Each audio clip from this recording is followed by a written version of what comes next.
Hey everybody, we're doing another first chapters today. This is a young adult book called A Cuban Girl's Guide to Tea and Tomorrow by Laura Taylor and Amy. It's a romance with a little bit of drama involved. This girl gets to go to England, which is pretty cool. So we're going to go ahead and read the first chapter. Call it whatever you like. A vacation, a high school graduation present, maybe even an escape. All I know is I'm as far from Miami as I've ever been. I'm here because the Cuban remedy failed. It's forever ancient and reads like a recipe. Though the ingredients may vary from family to family, the goal is always the same. Suffer heartbreak and your family will fix you. Except no amount of food and family could heal my heartbreak. So like a plot line from one of Mommy's telenovelas, they tricked me instead. Next, please. The London Heathrow customs officer waves me forward. The purpose of your visit, miss? He asks after I hand him over my passport. 2 seconds pass, then 4, then my blatant lie. Vacation.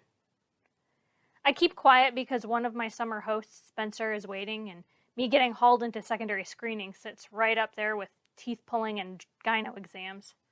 But Dios, how I want to go full force on this officer in this entire day.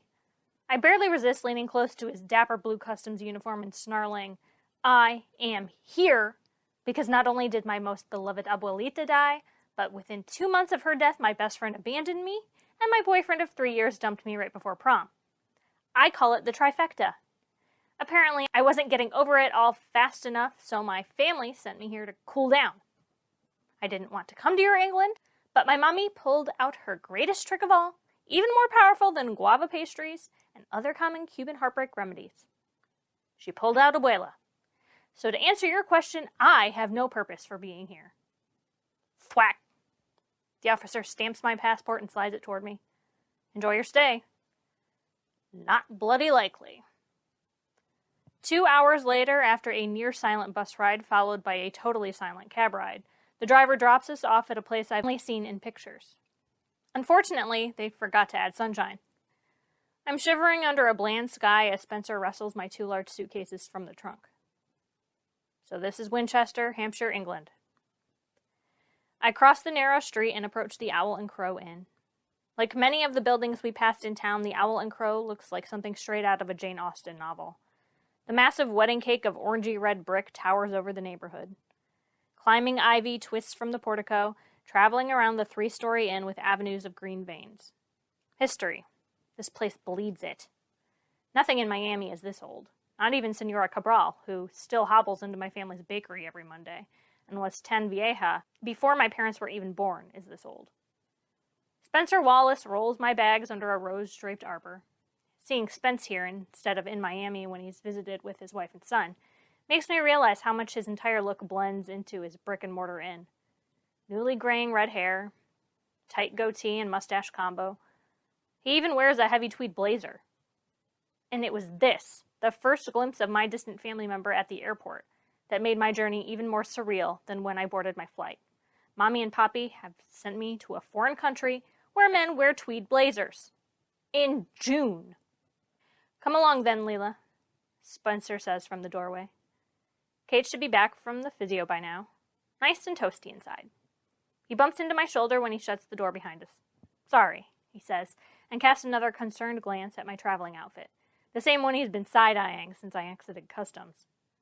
As I discovered all throughout Heathrow Terminal 5, my white jeans, gold sandals, and flimsy hot pink tank aren't typical choices for England vacations, even in early summer. But it's perfectly normal for my Miami. Whether I'm cold or not makes no difference.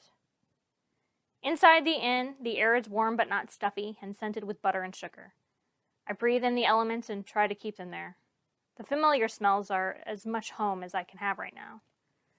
Tia Kate appears at the bottom of a polished wood staircase. Ah, here she is. She approaches, looping her arms around me. Sorry I couldn't come with Spencer to meet your plane, and I had to hijack a car too. The shuttle bus was fine, I say into her itchy wool shoulder. Her blonde, low bun is the same as I remember, but her accent sounds flatter than ever.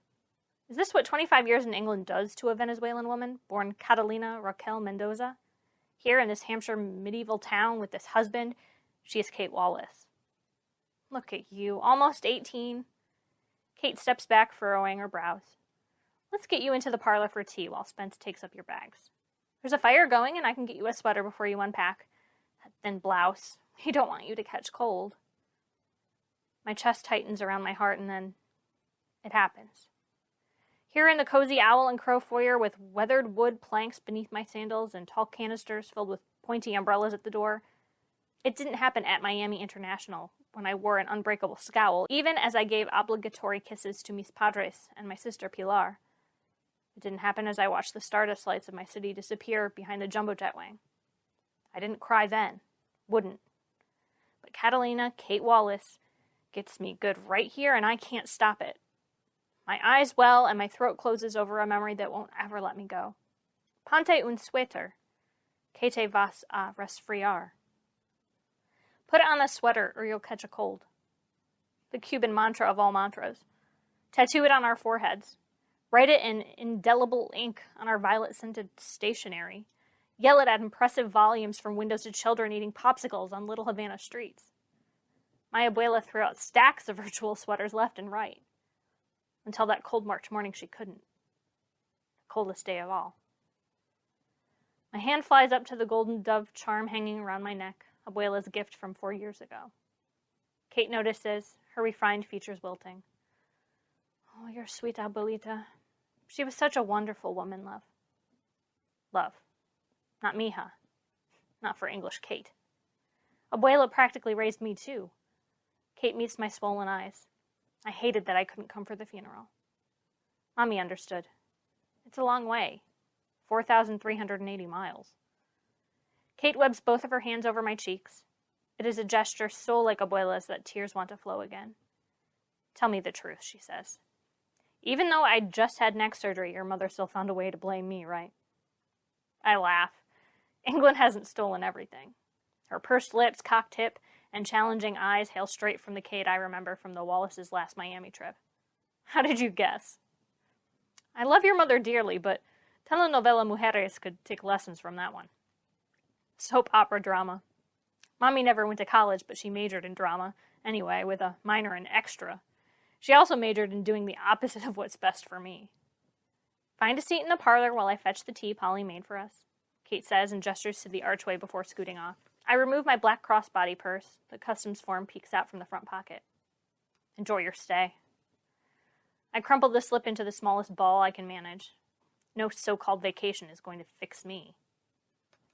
And that was the first chapter of A Cuban Girl's Guide to Tea and Tomorrow.